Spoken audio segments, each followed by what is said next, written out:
बसंती गब्बर के चंगुल में फंस गई है और यहाँ पे सारे सेलिब्रिटी उसको बचाने आए हैं और हर कोई अपने अपने तरीके से गब्बर को और बसंती को समझाने की कोशिश कर रहा है।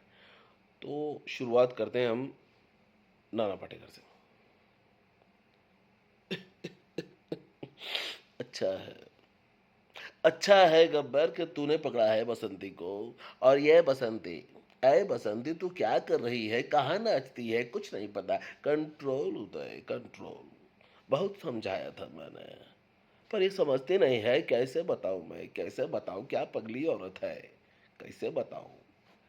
ये गब्बर तेरे को क्या चाहिए रे मेरा भाई। ये था नाना पाटेकर साहब का कहना। ये सुनते ही धर्मेंद्र साहब बौखला गए और बोले कि तुझे हेमा का नाच देखने में मजा आ रहा है और तू कमीने, तेरा मैं खान पे जाऊंगा। सने, सने इसको देख ले, नहीं तो मैं इसकी जान ले लूंगा। इतने में सनी देओल साहब आते हैं और सनी साहब बोलते हैं, नाना, नाना तू यहाँ दोबारा ना आना।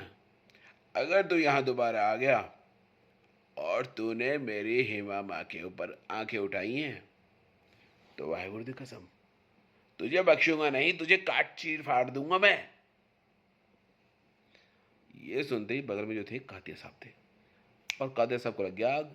उन्होंने कहा, कुत्ता है तो साले, तेरे बाप को और तुझे मैंने कुत्ता बनाया था। तुम दोनों साले भौंकोगे मेरे सामने और तुम्हारी माँ भी नाचेगी यहाँ, क्योंकि हम सातों के साथ भाई शेर हैं, शेर, और गब्बर हमारा भाई है। ये सुनते ही गब्बर बड़ा खुश हो जाता है। अच्छा है, बहुत याराना लगता है इन लोगों के साथ। ऐ कातिया, कितने आदमी थे रे, कितने आदमी थे।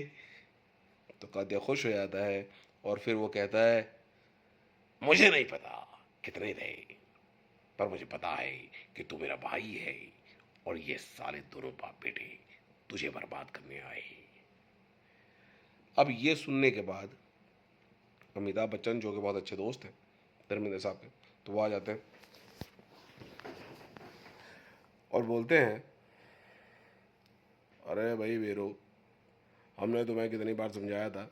आए हाँ, ये जो तुम बसंती के पीछे पीछे भागते रहते हो, तुम्हें पता भी है कि वो कितनी बदचलन है। आए, साला बागबान में हमारे साथ आ गई, कल तुम्हारे साथ थी भैया। हाँ, पाओ पाओ पाओ पाओ, ऐसा ही करती थी, बस समझे। तो ज़्यादा पा मत बनिए और ध्यान से काम देखिए। हाँ, ये देखकर संजीव कुमार साहब आ गए और संजीव कुमार साहब आके बोलते हैं, ऐसा कि ये बसंती मेरी फिल्मों में कहीं तो कुछ भी बन जाती है और मैं ऐसा ही टुंडा बन के घूमता हूँ, क्योंकि मेरे हाथ इस गब्बर ने काट दिए थे। हाँ। अब ये सुनते ही हमारे दीवानंद साहब आ जाते हैं और बोलते हैं, मुझे पता है, मुझे पता है कि ये हेमा नहीं, ये हेमा की छोटी बहन सीता है, जिसको मैंने शायद जुगल थी फिर घुमा के फेंक दिया था। अब ये सुनते ही हमारे अशोक साहब आते हैं और बोलते हैं, बेटा तो ये देवानंद पागल है, इसको बात करना नहीं आता है, ये पगलों की तरह बात करता है। अब ये आवाज़ सुन के हमारे राजकुमार साहब बौखला जाते हैं और बोलते हैं, जानी, अशोक कुमार, जिनके पैर कब्रों में लटके हों उन्हें ज्यादा अब बोलना नहीं चाहिए, क्योंकि आपके घर शीशे के हैं और हमारे हाथों में पत्थर है। तो इसके बाद दिलीप साहब आते हैं। दिलीप साहब कहते हैं, कि भाई बहुत ही मखसूस सी बातें हैं जो कि मैं शायद राज को बताना चाहता था। चल वीरू, ए राजू, ये जो बातें होती थी पहले, मुझे लगता है ऐसी बातों से बहुत तकलीफ पहुंचती है दिल को।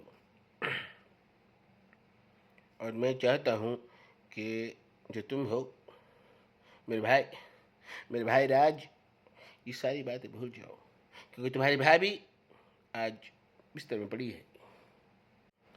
ये सुनते ही अमरीश पुरी साहब आते हैं और बोलते हैं, भाई राणे, आज तो खेतों में हरियाली होगी है भाई, और जो भी खेल खेलने हैं उसके लिए लाजो को भेज देता हूँ। अब ये सब चल ही रहा था कि इस बीच में आमिर खान आ जाते हैं और वो बोलते हैं, आइला, ओई माँ, सर जी मैं क्या बताऊँ, क्या बताऊँ, आप तो महान है, पुरुष ही नहीं है, आप तो महापुरुष हैं, महापुरुष हैं। आइला, ओई माँ, मैंने बहुत सारा बार बताया है, बहुत बार बताया है कि ये सारे काम करने के लिए हमें क्या करना पड़ेगा, और आपको पता होना चाहिए, पता होना चाहिए।